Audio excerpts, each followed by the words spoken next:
Tes 1 2 3 tes tes tes tes tes tes tes.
Selamat siang Bapak Agus Riwanto. Siang deh, selamat siang.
Selamat siang Bapak Sabto Hermawan.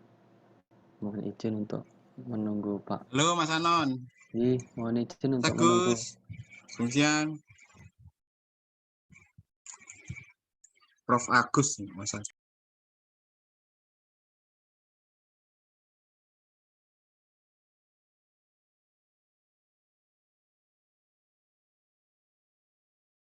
Masyarakat pengawasan kan lebih aluran. Ayo bisa dimulai nih. Saya sambil nguji. Zoom sambil nguji zoom. Tunggu siapa ini? Menunggu Pak S. Haryanto, Pak. Sudah saya hubungi tapi belum merespon. Monggo dimulai saja, Mas. Tunggu siapa ini? Pak S. Haryanto, Pak. Ketuanya siapa? Pak S. Haryanto. Nunggu Masmu Mas Agus. Ada Nino bintang teko. Ya ini oi. Sampun saya hubungi namun ya? belum di read. Halo Mas Haji. Atau mungkin dibuka Pak Aji terlebih Iya, Mas. dahulu. Iya, siap Mas. Ini double Mas ini Mas. Double. Kowe yang double iki, Ci. Dolan ngendi iki, Ci? LPPM. UNSI, Mas. Apa acara apa wi? Vaksin booster wi? SKP. Oh, tak pikir karya SKP PP nomor 30 tahun 2019. Tak pikir booster vaksin. Ora. Terus kena COVID ini. Booster. Ada kan alumni ya toh.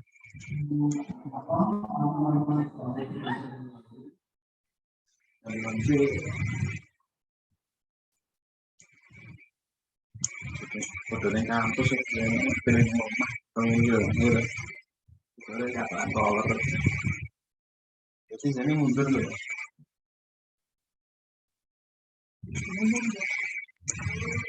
di Selomangan di Selong Iok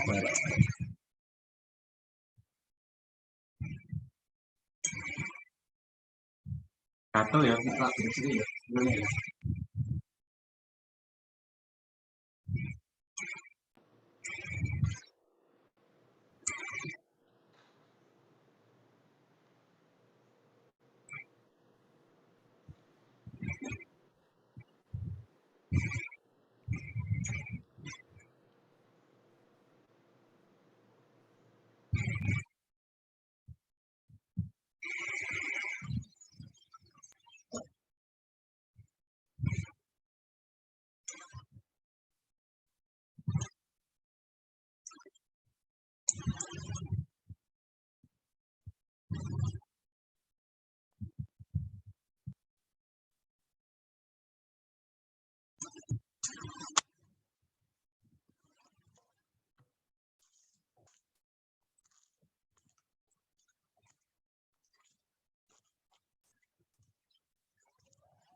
Mohon izin Pak, atau dibuka Pak Aji terlebih dahulu sambil menunggu Pak Is Haryanto mungkin untuk mempersingkat waktu.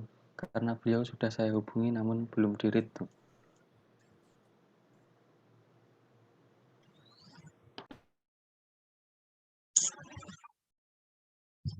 Ya Mas aja ya, setelah vaksin booster ya dimulai aja ya.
Yeah.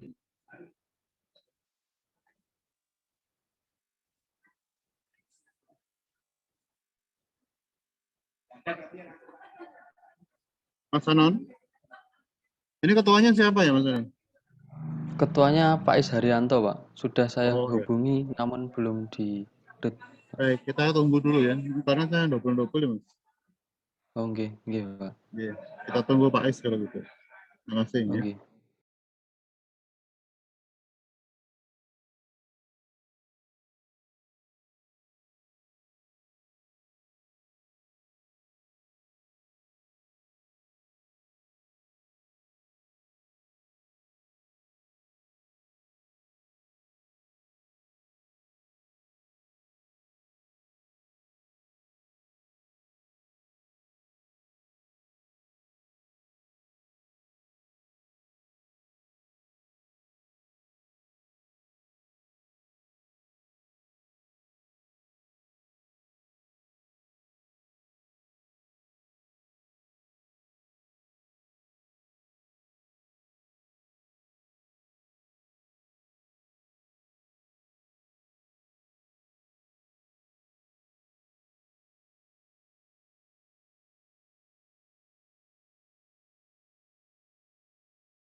Alayono. Akreditasi yang saya muliakan Sabto dan juga Pak Dr. Agus Riwanto dan juga nanti Pak Dr. Isarianto. Pada kesempatan siang hari ini kita akan menguji Mas Anon Sakai berkenaan dengan tesisnya. Jadi sebelumnya Mas Anon sehat walafiat ya. Alhamdulillah sehat walafiat, Pak. Siap untuk ujian hari ini? Siap, Pak. Baik. Ini sudah hadir Pak Dr. Agus Riwanto dan Pak Dr. Sabto. Nanti kita nunggu Mas Pak Isarianto ya. Oke. Tapi silahkan berdoa dulu sebelum kita mulai. Berdoa silahkan.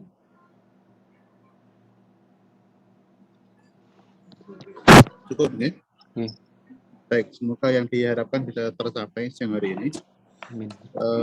Kami silahkan Mas Anon presentasi. Ini tesis atau hasil nih? Tesis, Pak. Ujian tesis. Oke. Kemarin jurnal udah beres ya? Sampun, Pak. Baik, udah terbit atau baru diterima? Sudah terbit, Pak. Melalui IJBL itu, Pak. Oke. Nanti Mas Sabto akhirnya untuk ngecek. Ya. Terindeks predator atau terindeks apa? Baik. Baik. Saya berikan waktu 10 menit ya. Yeah.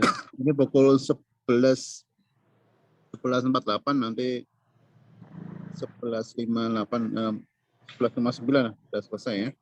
Yeah. Silakan Mas Anon untuk presentasi.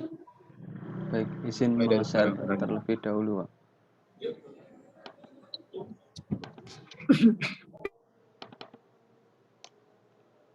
Untuk PPT sampun muncul, Pak, di layar.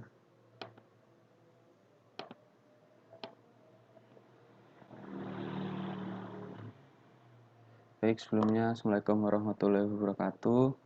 Terima kasih kepada Bapak Isarianto dan Bapak Rustam Aji selaku pembimbing. Berikutnya terima kasih kepada Bapak Sabto Hermawan dan Bapak Agus Riwanto selaku penguji. Tidak lupa kepada pihak TU yang telah memfasilitasi dalam ujian tesis ini terkait dengan judul Telaah Ketidakpastian Hukum dan Solusinya dalam Penyelesaian Sengketa Industri Sepak Bola Profesional oleh National Dispute Resolution Chamber Indonesia.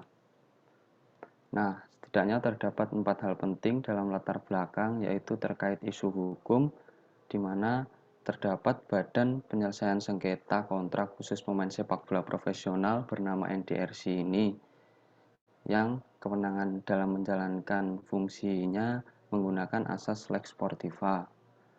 Adapun juga beberapa isu hukum terkait hubungan prestasi antara klub dan pemain sepak bola profesional. Nah, untuk case atau kasus, terdapat beberapa case klub sepak bola antara lain yaitu Kalteng Putra dan PSPS Pekanbaru. Sedangkan urgensi dalam penelitian ini yaitu pentingnya kepastian hukum dalam penyelesaian sengketa sepak bola profesional oleh NDRC itu sendiri. Meskipun sebelumnya terdapat beberapa badan penyelesaian arbitrase yaitu Bauri dan Baki. Nah, akses dalam penelitian ini yaitu dalam menjalankan kewenangannya, NDRC Indonesia memiliki sistem hukum sendiri, lex sportiva atau sports law, dengan merujuk beberapa peraturan antara lain yaitu Statuta FIFA, Statuta PSSI, dan Regulation State of Transfer Player, di mana sebuah hukum positif sebuah negara tidak dapat atau tidak boleh melakukan intervensi di dalamnya. Nah, berikut beberapa dasar hukum antara lain yaitu dasar hukum NDRC Indonesia, bentuk perjanjian kerja klub sepak bola profesional dengan pemain, dasar hukum PSSI, berdirinya terkait status pemain profesional dan status hukum pemain sepak bola. Nah, adapun beberapa case antara lain yaitu klub PSPS Pekanbaru yang melakukan penunggakan gaji pemain total mencapai 781. Dalam melakukan pembayarannya, ternyata menggunakan subsidi dari PT LIB atau Liga Indonesia Baru. Meskipun Bobby tidak memberikan rekomendasi sebelum menyelesaikan menyelesaikan permasalahan penunggakan gaji tersebut, dan NDRC juga tidak merekomendasikan PSPS Pekanbaru untuk tampil di Liga 2 tahun 2019.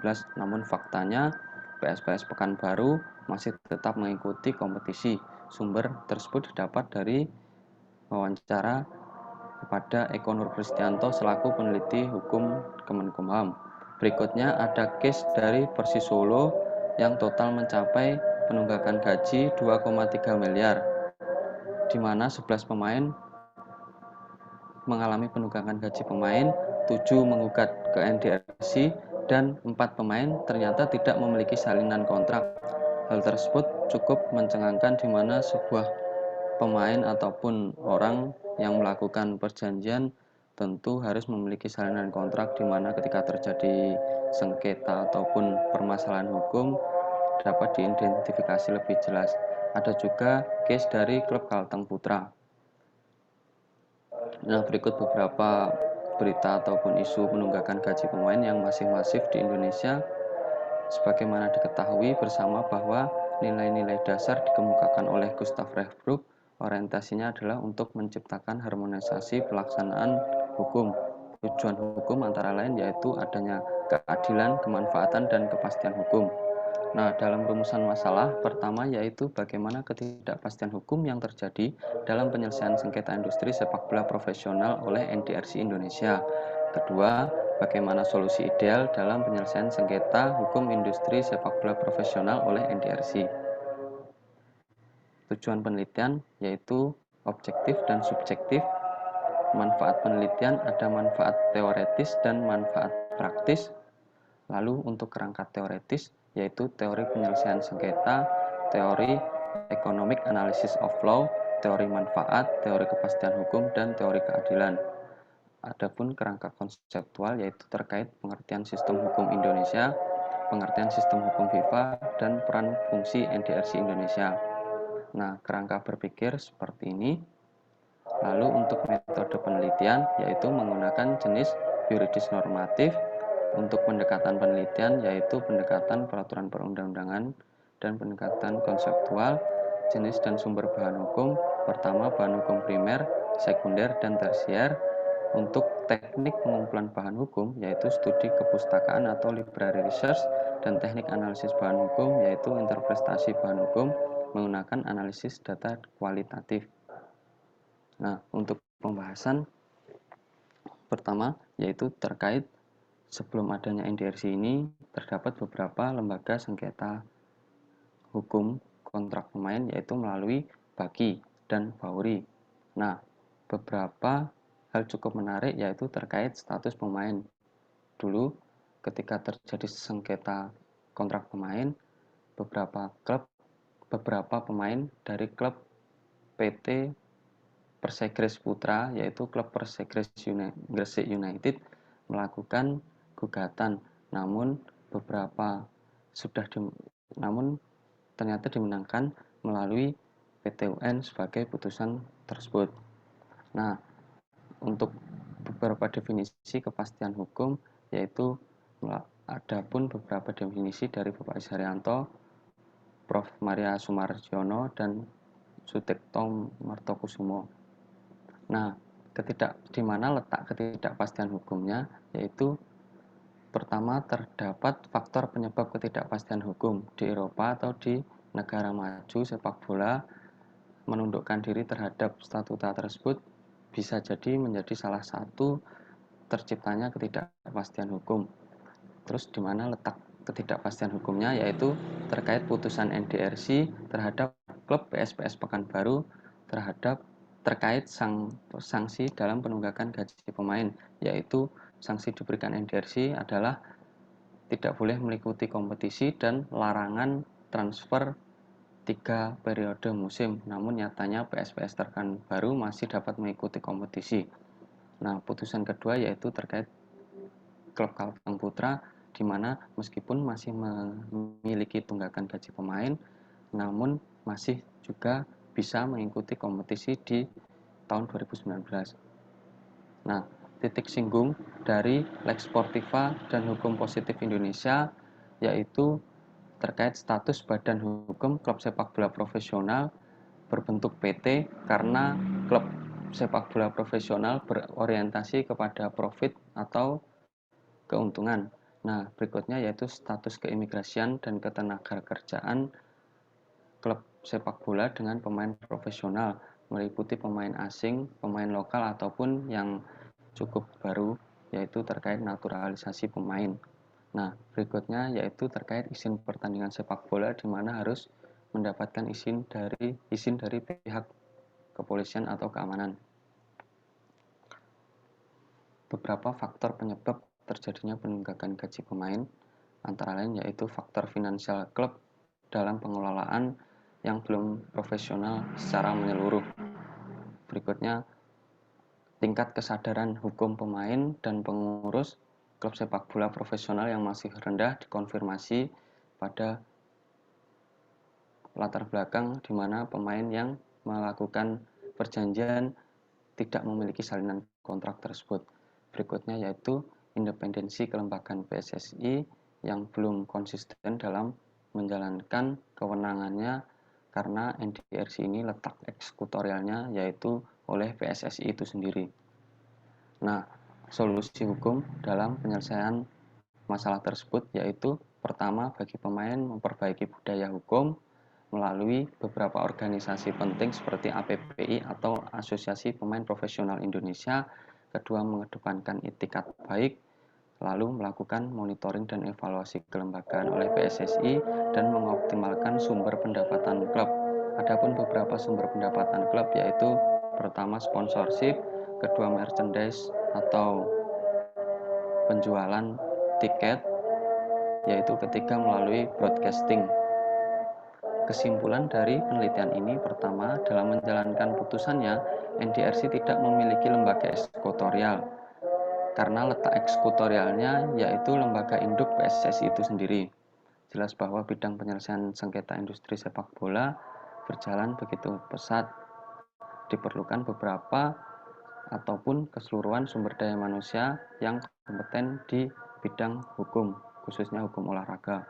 Saran, hendaknya para pemain utamanya harus lebih proaktif dalam memahami isi dari perjanjian kontrak tersebut untuk mengantisipasi terjadinya penyelesaian sengketa kontrak pemain.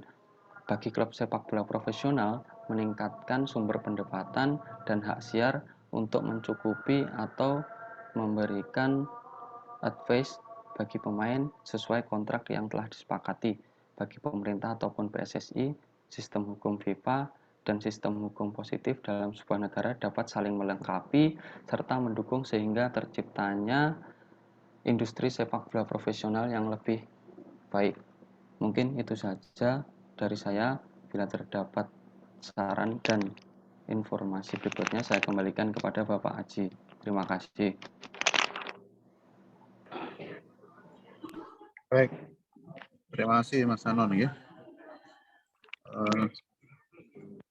Selamat datang Pak Agus Riwanto. Ini kita masih menunggu Pak Isarianto menikah. Baik, jadi menghendaki Pak Agus dulu. Bisa datang ya Pak? Agus dulu. Ya baik. Pak Saya Agus bisa dulu, muji dulu silakan Mas. Ya. Terima kasih. Silakan Pak Dr. Saya hormati. Bisa mendengar suara saya? Sakit Bapak? Bisa ya? Bisa. Yang saya hormati Pak Dr. Muhammad Rustam Haji yang sudah memimpin acara ini, mestinya Pak Isarianto karena nggak bisa rawuh ya, diwakili Pak Sekretaris. Pak sahabat saya Pak Dr. Hirmawan. Siap, Bos. Siap. Oke, Perintah. bersama kita Pak Sabto. Pertama saya ingin mengucapkan selamat ya untuk Mas Ano ya, sudah sampai di tahapan ujian ini. Itu tidak mudah Anda untuk sampai di tahapan ini. Anda sudah melakukan banyak hal sehingga sampai di tahapan ini. Saya akan meminta klarifikasi dan menguji terhadap apa yang sudah Anda tulis ya di dalam penulisan tesis ini. Pertama, saya mau bertanya pada Anda, ini judul Anda ini kan agak kabur ya. Kaburnya begini, tidak begitu jelas yang mau Anda soal itu apanya. Anda mempersoalkan ketidakpastian hukum, ya kan? Ketidakpastian itu nggak perlu dipertanyakan lagi, karena ketidakpastian itu sebuah fakta kan. Anda mempertanyakan suatu fakta, yang fakta itu karena ada suatu peristiwa kan, sehingga memunculkan ketidakpastian, kan? Tapi ada pertanyaan lagi ketidakpastian itu. Secara filosofi kurang tepat mempertanyakan ketidakpastian itu. Nah, mengapa Anda tidak mempertanyakan kaitannya dengan subjek hukum, ya kan? Di judul Anda itu subjek hukumnya siapa, Mas? Subjek hukumnya pemain sepak bola yang Di ingin judul Anda, subjek hukum di judul Anda itu siapa? NDRC Indonesia, Subjek Pak. hukum itu ada berapa toh? Subjek hukum ada satu, Pak. Yang dalam penelitian tesis ini yaitu NDRC itu sendiri, selaku Subjek badan hukum lembaga. itu kan dua ya, person dan reh person, ya kan? Oh, nggih. Nah, kalau Anda di judul Anda itu subjek hukumnya kan apa istilah Anda itu? NDRC itu kan? Itu kan subjek hukumnya kan? Ya. Nah, mestinya Anda tidak mempertanyakan pekerjaannya, tapi mempertanyakan subjeknya. Subjek hukum NDRC itu kan bekerja kan ya? Nah, pekerjaannya itu Anda pertanyakan.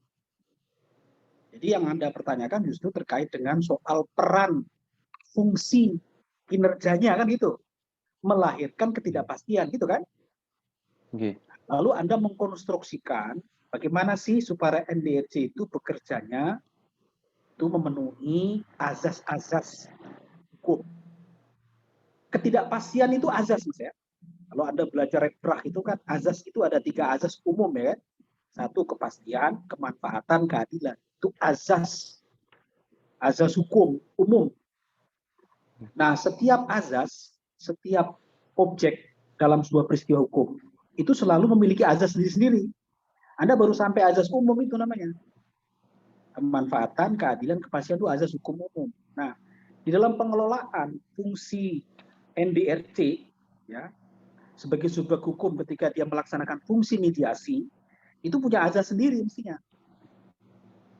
Nah, maka pertanyaan saya, yang mau Anda pertanyakan itu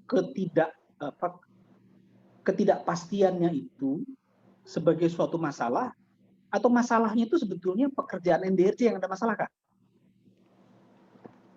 Itu dulu coba, supaya nanti jelas di judul ini mau kemana arahnya.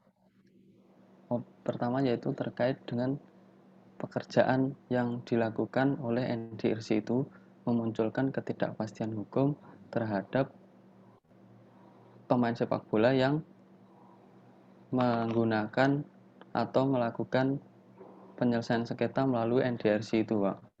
Oke, kalau itu berarti judul Anda mestinya tidak begitu. Judulnya dirubah, harusnya tidak mempertanyakan ketidakpastian. Karena ketidakpastian itu barang yang sudah pasti ya. Karena pekerjaannya tidak beres menimbulkan ketidakpastian kan. Nah, judul ini akan tidak kabur kalau misalnya saran saya ya, nanti bisa diskusi dengan pembimbing Anda. Misalnya analisis mengenai peran dan fungsi ya kan, atau rekonstruksi atau penguatan atau apapun terkait dengan NDRC itu di dalam menjalankan fungsi penyelesaian ya kan, sengketa sepak bola misalnya seperti itu. Jadi yang Anda mau ubah itu adalah subjek hukumnya, ya kan? Dalam hal ini organisasi ini berubah supaya dia perannya kuat, sehingga dia memiliki fungsi untuk memastikan bahwa fungsi arbitrase penyelesaian sengketa sepak bola itu jelas posisinya, melahirkan kemanfaatan, keadilan, kepastian. Jangan mempertanyakan ketidakadilan. Ketidakadilan itu memang itu akibat ya, akibat dari sebuah pekerjaan. Itu yang pertama ya, Mas. Yang kedua, istilah Indonesianya ada nggak sih? NDRC itu ada kan? Ada, Pak. Oke, kalau ada, itu digunakan bahasa Indonesia saja. itu jauh lebih mudah dipahami maksudnya apa. Oh, gitu. Kemudian begini, rumusan masalah ya, ini kan dari judul dulu ya. Karena saya bertanya rumusan masalah. Rumus masalah itu ada kan dua. Kalau nanti digunakan bahasa Indonesia yang benar, ya, menggunakan kata bagaimanakah, ya. Jangan bagaimana. Punya Anda itu kan kurang kah itu ya. Sederhana tapi itu penting. Itu soal rasa bahasa ya. Nah, pertanyaan pertama di rumusan masalah Anda itu kan bagaimana ya kan peran NDRT kan di dalam proses penyelesaian sengketa sepak bola kan begitu. Nah, saya tidak menemukan, Anda justru bertanya bagaimanakah ketidakpastiannya. Mestinya Anda bertanya mengenai bagaimana sih praktek penyelesaian yang dilakukan NDRC itu selama ini seperti apa. Nah, rumusan masalah yang kedua, setelah Anda evaluasi, muncullah masalah kedua, bagaimana idealnya perannya. Yang ditanya, jangan dipertanyakan lagi ketidakpastiannya itu.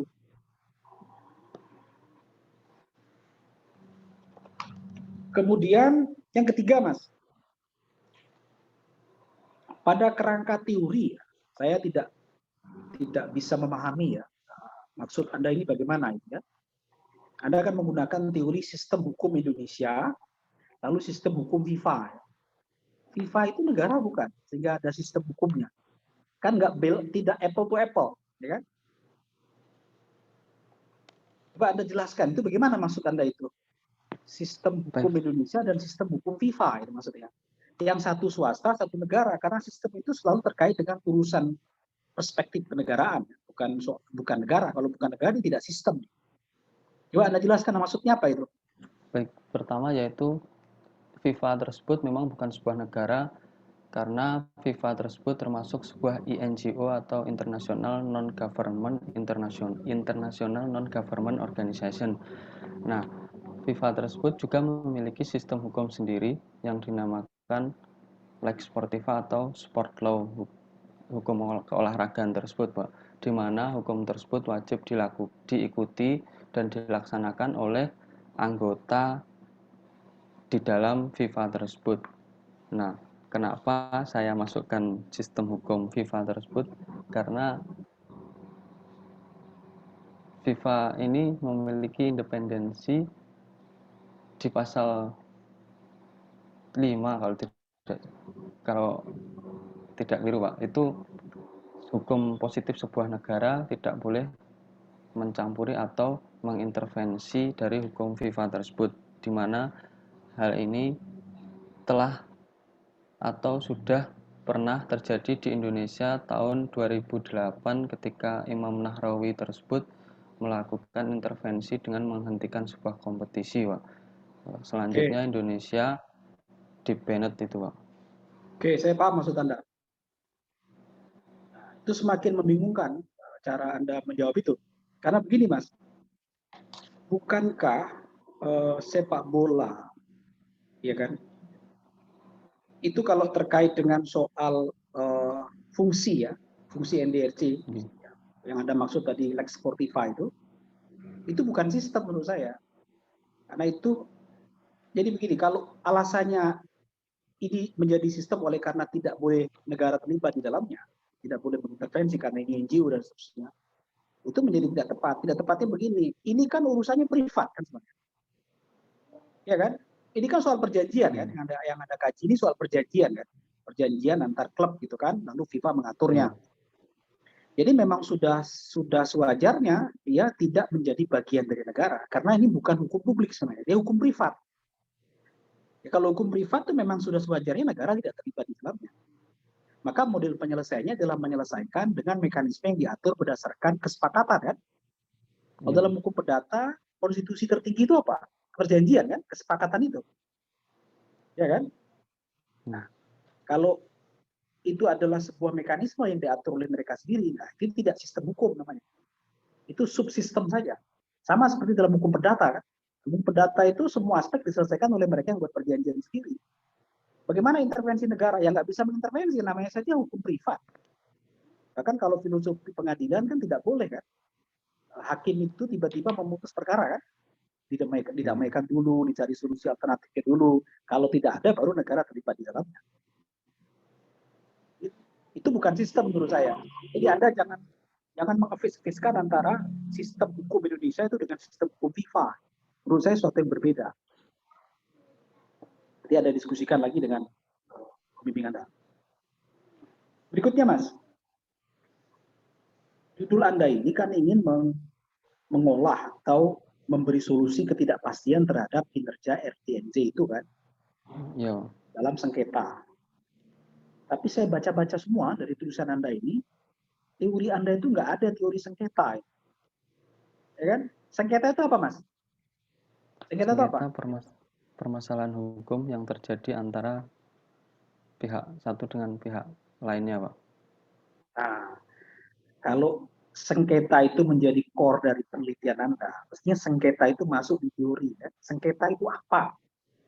Ya kan? Bagaimana model penyelesaian sengketa? Sengketa itu masuk rezim apa? Ya kan? Dia rezim perdata atau hukum publik. Nah, selesaikan di teori itu. Nanti Anda akan ketemu bahwa FIFA itu bukan sistem. Kalau Anda pakai teori itu nanti ya. Kan penyelesaian sengketa itu ada banyak model kan. Kalau penyelesaian sengketa antar negara, maka melibatkan konvensi internasional. Kalau sengketa hukum bisnis itu melibatkan mekanisme pasar. Kan? Kalau sengketa antar profesi diselesaikan dengan modal kode etik. Karena setiap profesi punya kode etik. Nah, nanti Anda akan tahu itu kalau Anda masukkan teori sengketa dan penyelesaian sengketa. Nah, ini karena nggak ada, makanya perspektif Anda ini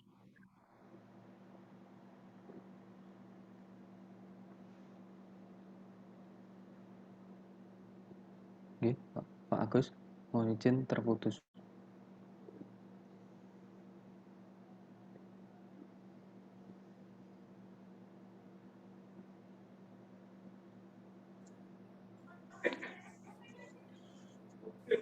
Mohon maaf Pak, Dr. Agus sanggup ya? Atau belum? Terputus mungkin, Pak.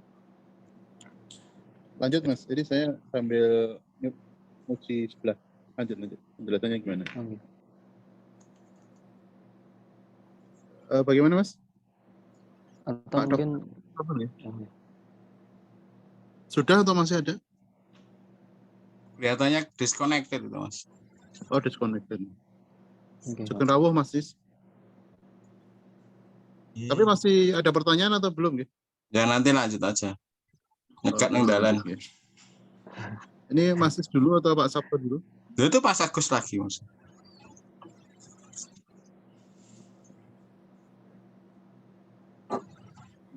Itu Mas Agus. Mas Agus, lanjut lagi. Halo? Mas Agus. Tadi putus Mas Agus. masih bisa. Halo. Halo. Halo. Agus silakan lanjut. Saya? Dengar Mas Agus. Dengar. Oke.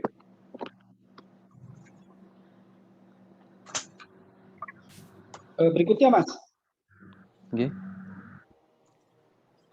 Saya membaca ya, saya baca semua tulisan Anda ini sejak awal sampai akhir ya. Kalau saya baca tulisan Anda ini ya, saya berharap ya di halaman 52 itu kan mulai menjawab ya pertanyaan rumusan masalah pertama ya, seterusnya sampai di rumusan masalah kedua. Begitu saya baca di dalam, itu ternyata nggak nyambung nih Mas, antara judulnya dengan isi tesis Anda ini nggak nyambung. Nggak nyambungnya begini, rupanya yang Anda tulis itu cuma aspek penggajian ya.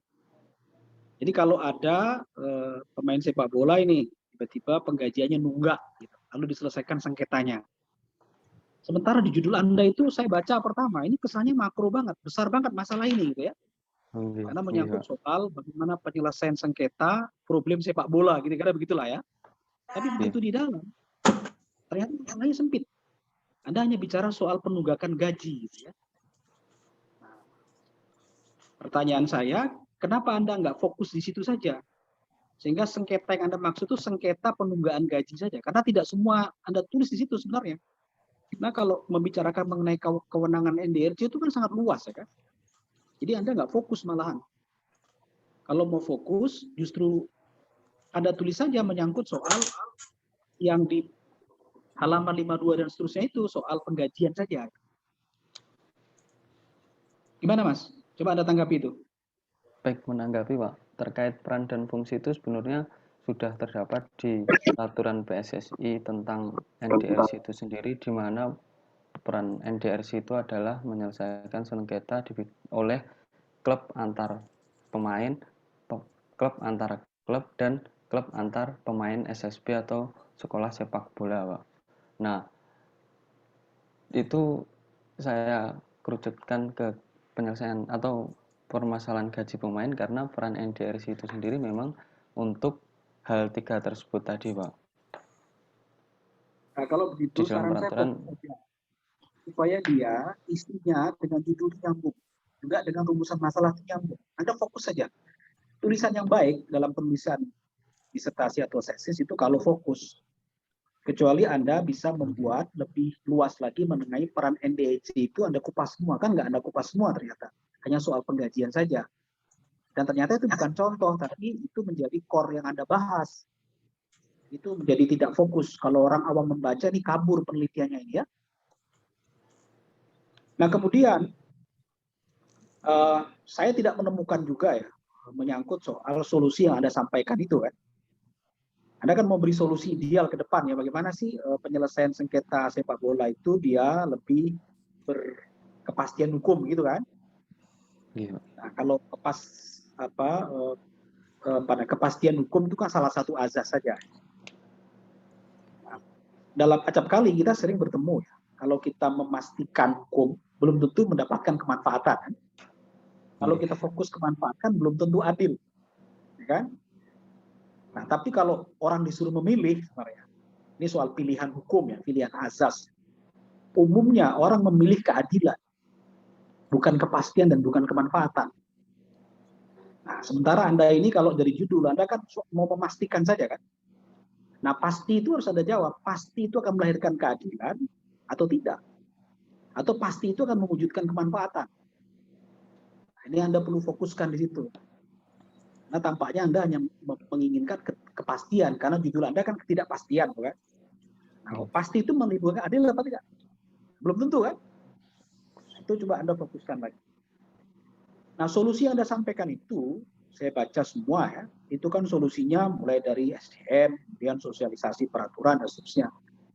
Itu tidak memastikan hukum.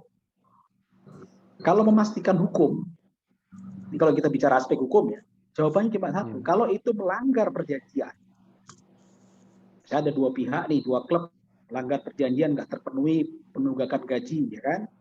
NDRC mesti berperan. Mudah saja kalau ada aspek hukum, gugat saja ke perdata kan selesai. Itu kan gugat saja ke perdata kalau mau negara berperan di situ.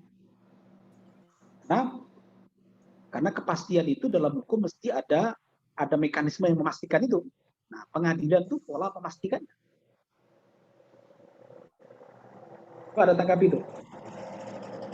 Baik Pak, karena gini Pak, ada case sebelumnya memang, sebelum adanya NDRC ini, ada pemain, yaitu pemain Persegres tadi yang melakukan gugatan melalui peradilan sengketa persaingan usaha itu Pak. Nah ternyata yang badan persaingan usaha di Gresik KPPU ya, itu di KPPU. ya KPPU ya itu ternyata tidak tahu bahwa pemain sepak bola itu ternyata seorang pekerja, karena dulu itu meskipun pemain sepak bola tersebut melakukan perjanjian melalui kontrak pemain tersebut, Pak. Nah, setelah permasalahan itu dan merujuk pada kan proses penyelesaian sengketa ini melalui 3 hal. Pertama yaitu statuta FIFA sendiri atau yang disebut hukum privat itu tadi sendiri, Pak. Dulu pernah memang melalui persaingan usaha itu. Nah, lalu memberikan PSSI selaku Indo ini melakukan atau membuat NDRC itu sendiri untuk menyelesaikan sengketa, Pak. Nah, di dalam penyelesaian itu sendiri ternyata lembaga eksekutorialnya PSSI itu sendiri, Pak, tidak menjalankan kewenangan dan putusan tersebut. Maka Nah, dari itu kalau saya PSSI kan nggak, ini kan Jadi putusan ini kan menggantung, Pak. Jadi NRC itu berperan antara kan. Karena ujung pangkalnya kan nanti yang mengeksekusi PSSI kan gitu pernyataan Anda kan. Kalau PSSI nggak mau kerja kan nggak bisa dilaksanakan kan gitu kan. Sampaikan saja, sesuaikan saja dengan tujuan penelitian Anda ini. Anda kan ingin memastikan. Nah kalau ujungnya tidak pernah pasti karena PSSI nggak mau mengeksekusi, ya satu-satunya cara ya dengan menggunakan hukum kan supaya pasti kan. Gugat saja nanti di pengadilan dengan hukum perdata. Apakah gugatannya itu perbuatan melawan hukum, kan? Atau gugatan lain, misalnya kan? Dalam gugatan perdata, itu perlu Anda masukkan supaya ada kepastian hukumnya. Karena kalau cuma solusi yang Anda sampaikan itu tidak memastikan hukum. Manfaat aja enggak, kayak apalagi keadilan kan? Itu saran saya, Mas ya. Oke, saya kira begitu. Pak Rustam Adji, terima kasih beberapa perspektif yang perlu saya sampaikan. Assalamualaikum warahmatullahi wabarakatuh. Waalaikumsalam warahmatullahi wabarakatuh. Waalaikumsalam warahmatullahi wabarakatuh. Waalaikumsalam Pak warahmatullahi Agus atas pertanyaan dan masukan-masukannya yang berharga. Kami silahkan Pak Isharyanto dulu atau Pak Sabto nih kah? Mas Sabto dulu, silahkan. Mohon Pak Agus untuk nilainya dikirim ke Mas Wawan. Iya Mas ya. Assalamualaikum warahmatullahi wabarakatuh. Salam sehat, salam sejahtera. Silakan Mas. Saya hormati Prof. Isharyanto, Prof. Agus, Prof. Rustam Adji, dan mahasiswa teruji hari ini. Itu yang itu kan, terdakwa yang didakwa ini teruji yang diuji. Saya itu biasanya selalu menggunakan pendekatan gramatik, Mas, sehingga orang hukum itu sekarang ini lagi ngetren pakai bahasa-bahasa yang sok-sokan itu tapi kehilangan makna.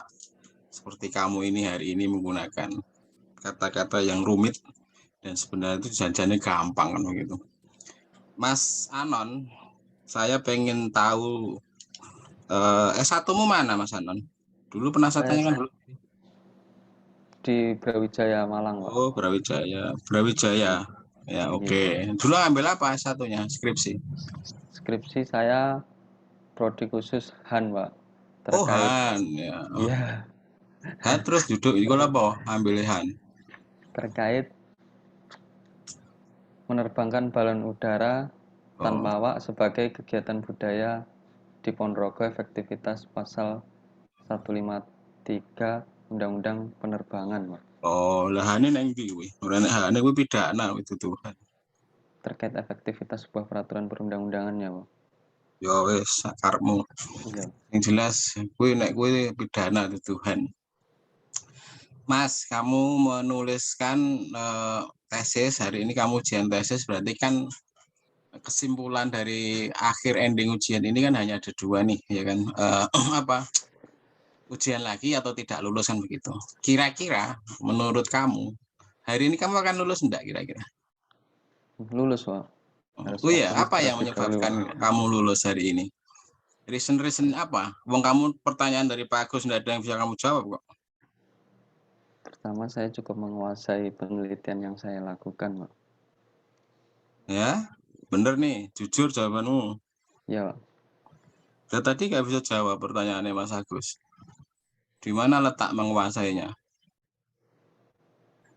Mungkin ilmu baru yang perlu saya masukkan dalam penelitian tesis ini, Pak. Loh, gue kan alasan saja, jadi reasoning yang ini. Terus alasan objektifnya apa yang membuat kita ini harus meluluskan kamu? Pertama yaitu masih belum banyaknya penelitian yang mengkaji tentang hukum olahraga itu sendiri, Pak. Nah, mungkin melalui penelitian saya ini bisa memantik atau menjadi salah satu yang dapat memberikan referensi terhadap penyelesaian atau kasus dari penunggakan gaji pemain itu sendiri, Pak. Mungkin referensi? Wah, kamu hebat sekali ngomong referensi. Wong tulisanmu masih acak kadul kayak jangan ini kok gitu. Kamu bicara sekarang kita lihat nih, nggak percaya. Kamu bicara tentang abstrak, kamu menulis abstrak saja masih menggunakan Google Translate, ya kan? Sehingga itu nek kamu lihat orang Inggris baca seperti ini itu akan tertawa dan tidak tahu maksudnya apa. Makanya itu akan berimbas atau berdampak pada luaranmu. Luaranmu kan hanya di sejbel kan? Iya. Ya, sejbel itu kamu itu kalau lihat proposal atau proposal pitulasan Agustus sih loh Mas, gue golek nang internet, kamu Inggris kan masuk di sejbel itu juga publish panjang bayar kan begitu. Satu. Kemudian yang kedua, nanti diperbaiki lagi abstraknya. Nggak tahu ya hari ini kita akan lulus atau enggak. Kamu bicara tentang telaah ketidakpastian hukum. Apa makna telaah ketidakpastian hukum itu secara teori? Secara teori, bukan secara tesismu. Secara teori apa? Telaah ketidakpastian itu. Telaah ketidakpastian hukum yaitu adanya Basisnya kamu harus jawab dengan menggunakan teori. Pak, berdasarkan teorinya ini, harusnya ini gitu. Tidak tesismu. Kita tutup dulu nih tesismu. Oke. Apa itu telaah ketidakpastian hukum?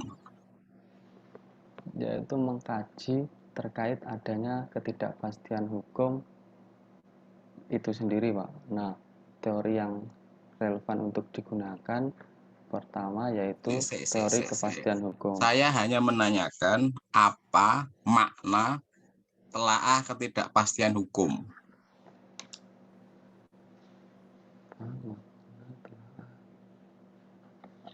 Tidak adanya kepastian hukum, Pak. Loh, iki. Kowe mau dengar ora Mas pertanyaan gue? Apa makna ketidakpastian hukum gue? Maknanya ada apa? Kemarin saya sudah ngomong loh itu.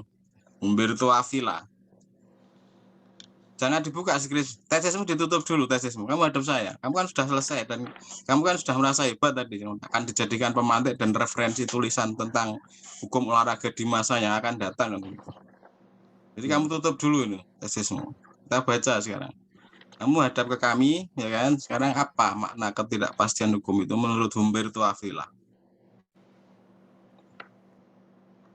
Makna ketidakpastian hukum setidaknya terdapat 3, Pak, dari Tom Hobbes dan beberapa referensi lainnya, Pak. Nah, kita kemarin bahas Hobbes tidak bahas itu. Saya tanyakan menurut Humberto Avila yang bicara tentang uncertainty of law.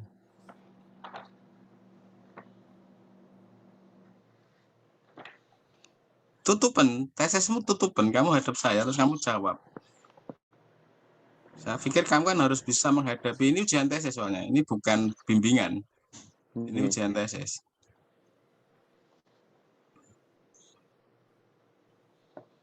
Apa? Jawab, yuk, atau di komen yuk.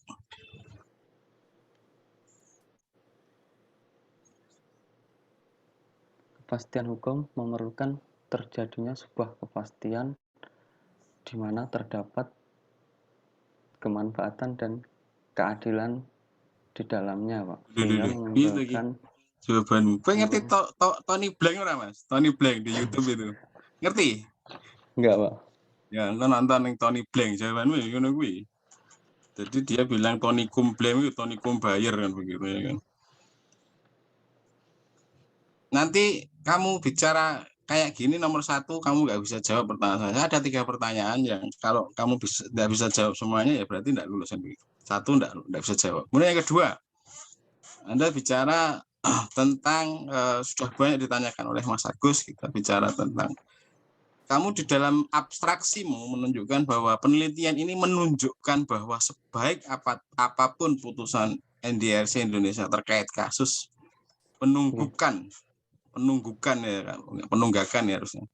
Gaji pemain tidak akan memberikan keadilan, kemanfaatan dan kepastian hukum bila PSSI selaku lembaga eksekutorial tidak konsisten dalam menjalankan putusannya. Kamu menjawab ini kan seharusnya untuk menjawab rumusan masalah nomor 1. Rumusan masalah nomor 1-mu apa?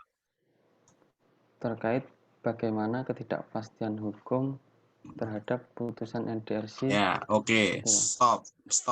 Kalau jawabannya ketidakpastian hukum, berarti kamu kan harus menjelaskan di mana poin-poin ketidakpastian itu.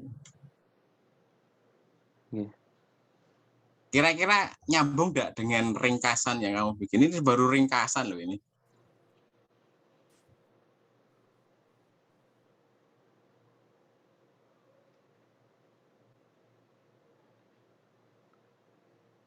Kalau bicara ketidakpastian hukumnya kan harus menunjukkan poin-poinnya. Nah, ini kamu tidak menunjukkan poin-poinnya. Kamu malah bicara tentang penunggakan gaji dan sebagainya. Ada masukan, ini pertanyaan nomor 2. 1 tadi tidak bisa jawab, ini pertanyaan nomor 2. Pertanyaan saya itu 1 itu nilainya 33,33. Sehingga kalau kamu sudah kehilangan poin 33,33. Ini pertanyaan yang kedua, silakan Anda jawab. Pertanyaan cuma 3, karena 100 poin itu kan pertanyaan 3. 33,3 itu kali 3 kan 100 poin. Sekarang pertanyaan nomor 2, silakan Anda jawab.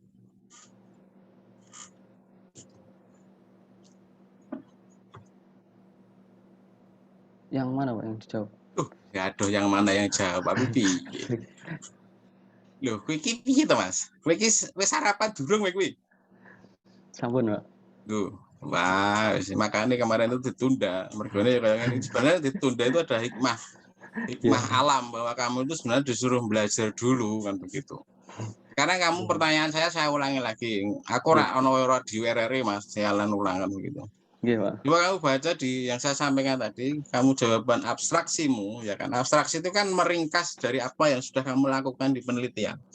Ya kan? Di penelitian kamu menyebutkan bla bla bla bla dan sebagainya. Coba kamu hubungkan dengan pertanyaanmu nomor 1. Baik, terkait. Nyambung nggak kira-kira? Oke, saya masukkan terkait bagaimana proses ketidakpastian hukum itu sendiri, Pak. Nah, kedua yaitu menjawab terkait dengan solusi apa, lalu kesimpulannya. Nomor 1 sik wae ora usah tekan solusi. Iku nanti, itu pertanyaan ketiga. Sekarang nomor 2 dulu, nomor 1 dulu. Wong kamu tidak bisa menunjukkan inkonsistensi itu kok. Yang kamu tunjukkan itu adalah peristiwa nyata bahwa gaji pemain itu tidak dibayar dan putusan NDAC tidak diakui oleh FIFA. Itu di norma hukum ada nggak seperti itu? Bukan, itu kan fenomena. Kayak putusan MK tidak dipatuhi oleh MA, itu fenomena. Itu bukan inkonsistensi, itu egoisme lembaga. Ya kan? Bener apa enggak? Itu egoisme lembaga PSSI enggak mau menjalankan putusan NDRC. Bukan inkonsistensi, enggak. Kayak putusan MK tidak dipatuhi oleh MA, itu bukan problem hukum, itu masalah egoisme lembaga. Terus kalau kamu bicara solusi sekarang nomor 2, kamu kehilangan 33,3 poin lagi yang kedua. Poinmu kalau ini nomor 3 bisa jawab, baru kamu bisa dapat 33,3 poin, itu artinya ujian ulang. Nomor 3, kamu bicara tentang di dalam ringkasanmu itu adalah solusi ideal, solusi hukum paling ideal, paling itu kan terhebat, ya kan? Paling tinggi itu tertinggi di antara semuanya. Paling ideal itu ya paling merasa bisa applicable kan begitu, bisa dijalankan. Sekarang saya akan menggunakan pendekatan tafsir gramatik, ya kan. Solusi hukum itu apa? Solusi hukum sih apa? Hukum. Hukum sih apa? Hukum itu apa? Aku kan jadi sarjana hukum, ngerti itu jujur ngerti hukum. Hukum itu apa? Hukum adalah suatu cabang ilmu yang dipelajari.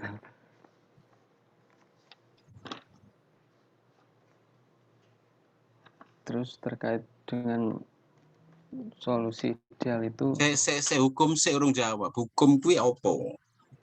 What is the law? Hukum adalah suatu cabang ilmu yang dipelajari oleh sarjana hukum, Pak. Dalam berarti nek sarjana hukum ora pelajari hukum. Boleh, Pak. Lho, itu piye inkonsistensi meneh awakmu? Hukum kuwi apa hukum? Nah, aku kan nggawe solusi hukum paling ideal, hukum ora mudeng kok. Padha wae kowe ngejak kanca-kancamu, ayo kita masuk ke surga ini jalan terbaik untuk menuju paling cepat menuju surga. Lah kowe surga ora mudeng kok. Sama ini ketika saya tanyakan hukum itu apa? What is the law?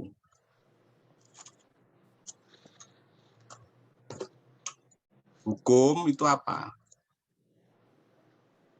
Wes sak ngertimu wes apa wes hukum ya apa ditutup sih. Tesismu ra enek, aku tekok sing ndak ada di tesismu, tapi akan nyambung di tesismu.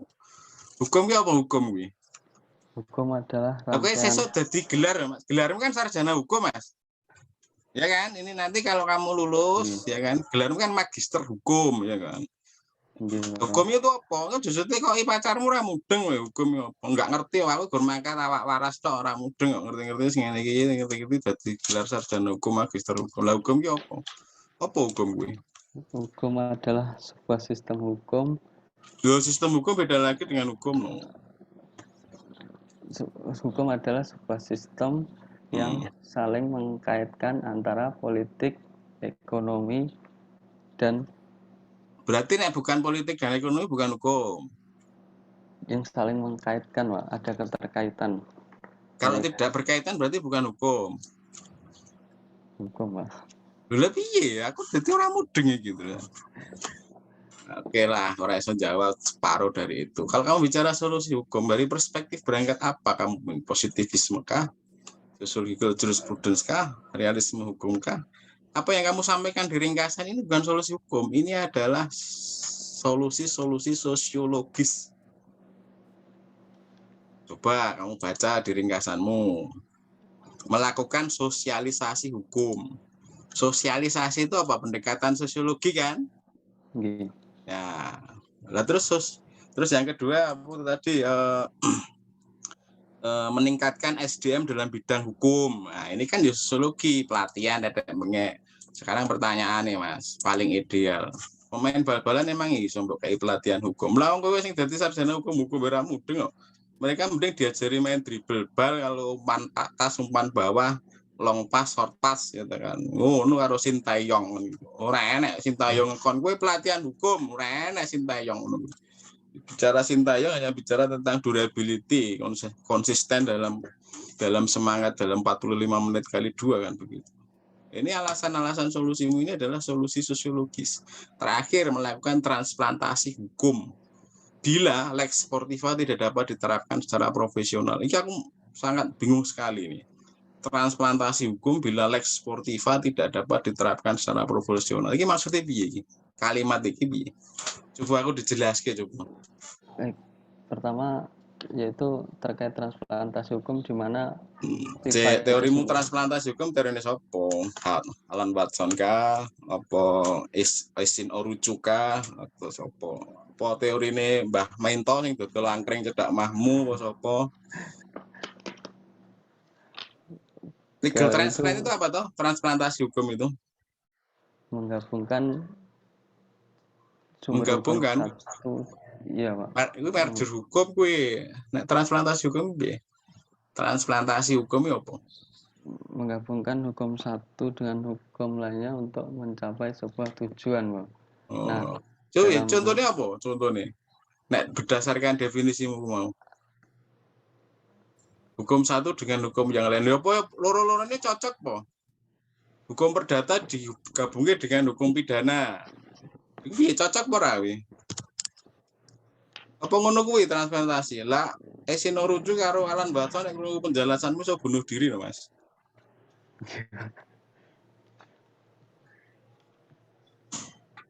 Karena kita bicara pemikiran legal transplant itu kan teorinya dari Watson sama Isin Orucu toh, dua orang itu orang Skandinavia itu. Piye? Coba jelas no. Lah wong kowe jujur mudeng kowe njikok tema iki apa to? Sing lu berangkat dari mana kamu njikok tema iki tentang NDRC? Apa kowe pemain bal apa supporter apa iki posisimu? Saya apa ya istilahnya seorang yang menyukai sepak bola, Pak. Nah, nek menyukai apa ya harus terus kemudian diambil. Saya menyukai hal-hal yang berkaitan dengan posting selebgram, kemudian saya ambil jadi tesis. Padahal gak iso. Saya menyukai tentang bagaimana menjadi YouTuber sukses kan begitu seperti Denny Caknan. Loh, apa terus kemudian itu bisa jadi tesis? Kan enggak. Passion itu kan tidak selamanya bisa dibawa ke tulisan akademik dan hasilnya seperti ini. Transplantasi hukum piye kuwi? Maksudnya piye transplantasi hukumnya apa?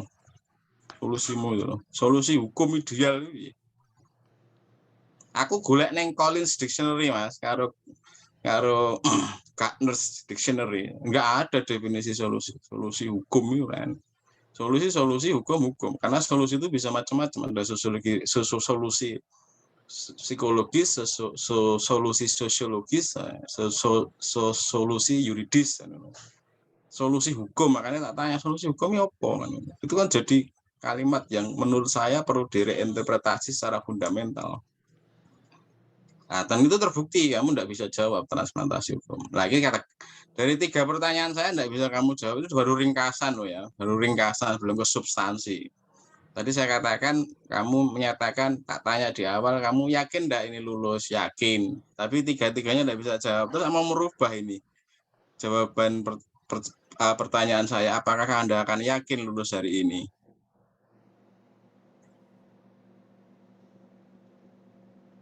Ini serius dan objektif dan saya butuh kejujuran. Yakin, Pak. Yakin. Lo mau terus-terus langsung jawab kok yakin nih piye?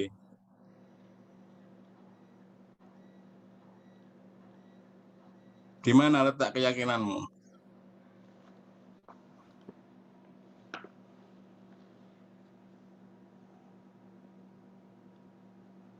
Mungkin masukan dari Bapak Sabto bisa saya masukkan dalam penelitian tesis ini. Bukan masukan.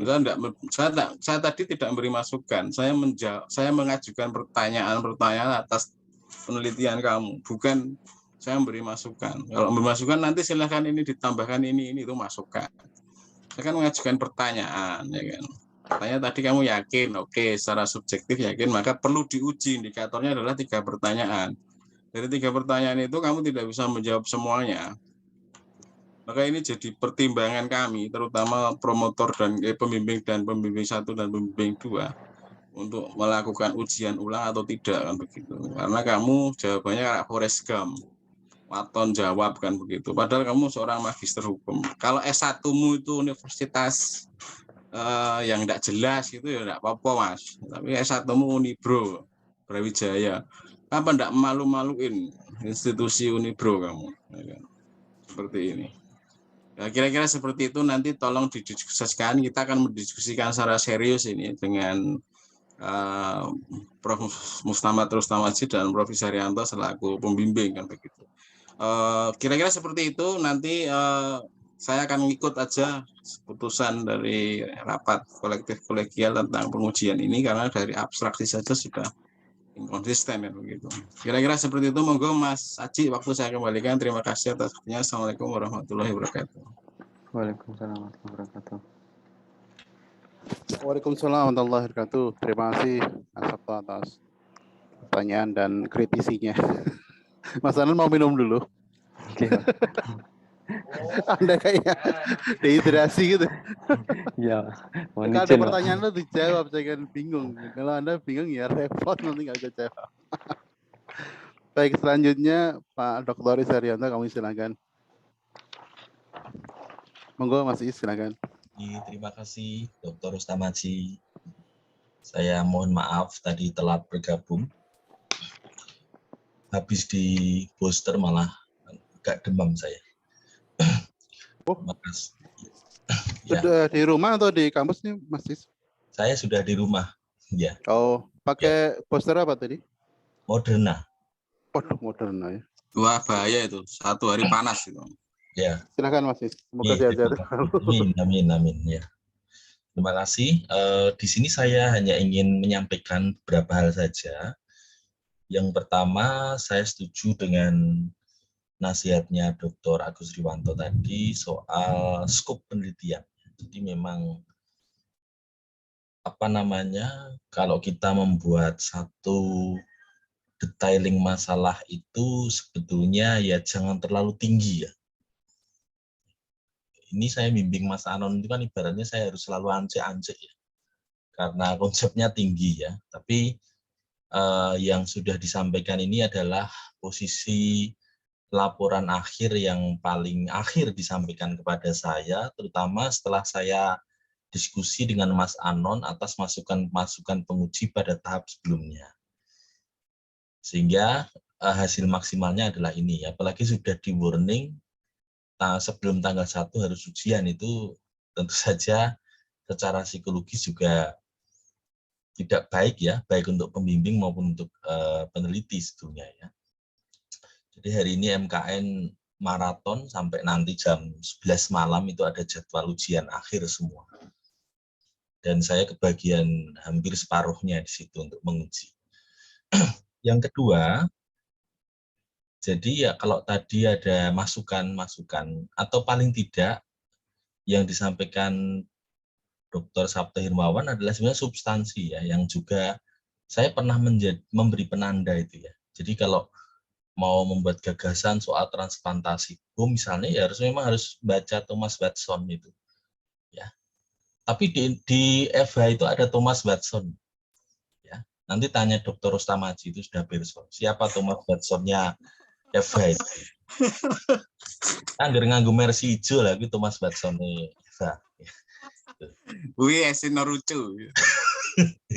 Itu karena hebat itu soal apa, Transplantasi. Itu kalau saya kan ngertinya cuma transoplas saja. Ngertiku ya transportasi ya.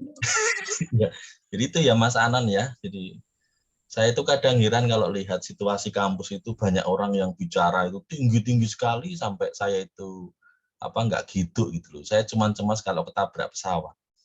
Nah, deskripsinya Mas Anan kan dulu soal balon udara itu toh. Seperti di Kapadokia tempatnya Mas Rustamaji dulu pernah berwisata di sana. Jadi itu Mas ya. Jadi saya setuju, saya sebagian mengikuti ya, terutama Pak Agus dan Pak Sabto tadi ya, dengan stres juga. Jadi saya masih demam, terus akhirnya stres ya, insya Allah ya saya kuat-kuatkan lah nanti untuk perbaikan dari tesis ini. Saya kira itu saja karena saya sudah setahun ya diskusi dengan Mas Anon. Jadi kalau Pak Sabto tadi kelihatan memberi nilai 33% ya, poin 33 saja. Sebetulnya saya yang sudah setahun dengan Mas Anon mau beri nilai berapa kan kira-kira begitu. Ya. Jadi Mas Anon banyak berdoa ya di sini ya, supaya akumulasi nilainya nanti bisa lulus. Terima kasih Dr. Rustamaji, kami haturkan waktu kembali. Ya, terima kasih Pak Is. Baik, Mas Anon ya. Ada tanggapan untuk Pak Dr. Isarianto? Cukup, Pak. Anda belum udah menyerahnya. Enggak. Baik. Ujian tesis itu kan Anda diuji untuk pertahanannya. Anda digembor kanan kiri bisa bertahan atau enggak, kan gitu poinnya itu Mas. Nah, sekarang saya mau tanya, kalau Mas Anon tadi kan menitik beratkan pada penggunaan NDRC kan gitu. NDRC itu sebenarnya lembaga mediasi gitu ya sebenarnya ya. Oke, Pak. Penyelesaian sengketa arbitrase. Arbitrase. Jadi kan sebenarnya kalau ada klub atau melakukan hal yang kemudian sebenarnya merugikan pemain, itu NDRC jalan kan gitu.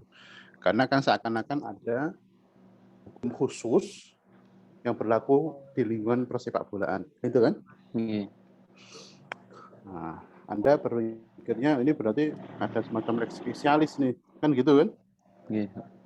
Nah, sedangkan kalau antara pemain dengan klub atau mungkin masalah hal-hal yang berkaitan dengan hubungan prestasi, tadi disarankan ada proses persidangan di pengadilan sehingga putusannya itu bukan putusan juri tapi putusan hakim, judgment law. Putusan hakim itu hukum atau enggak, Mas? Putusan hakim hukum, Pak. Hukum. Mengikat. Undang-undang hukum enggak? Hukum, Pak. Hukum. Putusan NDRC hasil penjurian hukum enggak? Hukum, Pak. Hukum. Kebiasaan-kebiasaan masyarakat adat hukum enggak? Hukum, Pak. Hukum. Kebiasaan. Iya. Kalau Anda di jalan, Mas Anon di jalan naik motor, tiba-tiba ada ambulan dari belakang Anda menggunakan sirine nguing-nguing gitu. Mas Anon di tengah jalan atau minggir? Minggir, Pak. Minggir. Nah, simbol-simbol seperti itu hukum atau tidak? Hukum, Pak. Hukum. Hukum kebiasaan. Nah, asas-asas keadilan itu hukum nggak?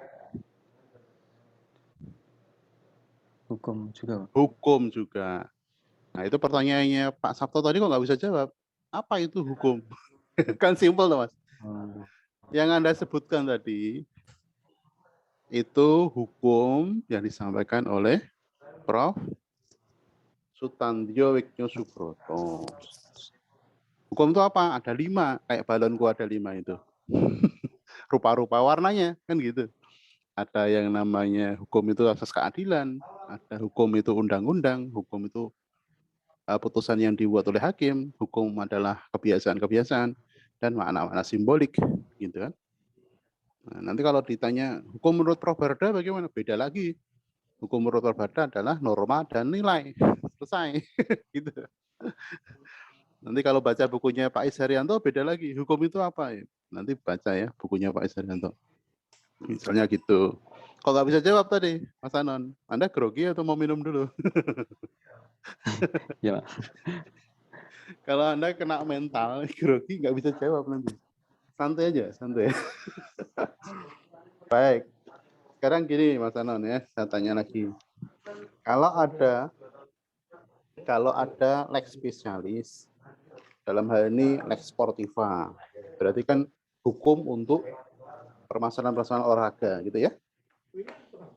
Terus ada sebuah badan khusus yang menangani atau menegakkan berkenaan dengan lex sportiva itu. Kalau kemudian ada juga hukum yang umum, misalnya tentang keperdataan, hukum perdata berarti ya. Ada lembaga yang umum juga namanya pengadilan perdata. Kalau ada yang umum dan yang khusus ketemu, yang didahulukan yang mana? Yang dapat prioritas? yang khusus, Pak. Melalui lex spesialis derogat lagi generalis itu. Peraturan yang khusus menyampaikan peraturan yang umum. Oke, itu prinsipnya, asasnya. Berarti lex spesialis derogat lagi Generalis. Oke. Jadi ketentuan yang khusus menegasikan yang umum. Nah, sekarang ternyata lex sportiva tadi yang ditegakkan dengan NDRC ternyata diabaikan oleh PSSI, gitu kan? Ya enggak? Iya. Padahal Iya, putusan lex sportiva atau penjurian atau arbitrase tadi itu kan hukum juga. Ya enggak? Iya. Nah, kalau hukum diabaikan oleh lembaga yang seharusnya melaksanakan putusan hukum tersebut, dalam hal ini PSSI, ada kepastian enggak? Tidak ada, Pak. Tidak ada. Tidak adanya kepastian. Tidak ada kepastian. Nah, kalau Anda nggak bisa jawab tadi ditanya Pak Sabto dan Pak Agus. Wah, Anda kena mental kayaknya nih. Oke. Terus tadi yang tokoh-tokoh yang disampaikan oleh Pak Sabto, Pak Isharyanto, Pak Agus Riwanto itu harus diperhatikan. Karena kalau Anda mau baca bukunya Pak Ari Purwati, misalnya buku Class Action gitu ya, itu diceritakan di situ tentang transplantasi hukum. Ada Isinoruku, itu juga digunakan oleh beliau untuk menulis tentang transplantasi hukum tadi. Nah, jadi ini yang kemudian perlu diperhatikan oleh Mas Anon ya. Baik, itu dulu pertanyaan-pertanyaannya. Anda harus dikasih jembatan itu ya untuk bisa jawab. Sebenarnya Anda bisa jawab, tapi harus kasih jembatan dulu kan repot ini. Kalau langsung baik gitu langsung headshot itu gimana? Kelenger Anda. Oke. Baik. Nanti Mas Anon silahkan live dulu ya. Silahkan live dulu, nanti setelah 2 menit, setelah 2 menit langsung masuk lagi ya. Oke, silakan. Sebentar. Nah, Saya masukkan ke waiting room, Pak, Mas Anonnya. Oh, nggih, nggih. Terima kasih Mas Wawan. Pak Isharyanto, Pak Agus dan Mas Sabto sudah Nilai memberikan. saya sama Pak Haji. Pak Haji ngasih berapa saya ngikut sama Pak Haji. Ya, sudah ngirim ke Mas Wawan. Oke, saya bacakan dulu Mas Wawan. Pokoknya Pak Haji ngasih berapa sama Mas Wawan nilai saya. Oke. Mas Wawan sudah WA ke saya belum? Pak Is, Pak Haji, Pak Agus, Pak Sabto. Terima kasih masukannya.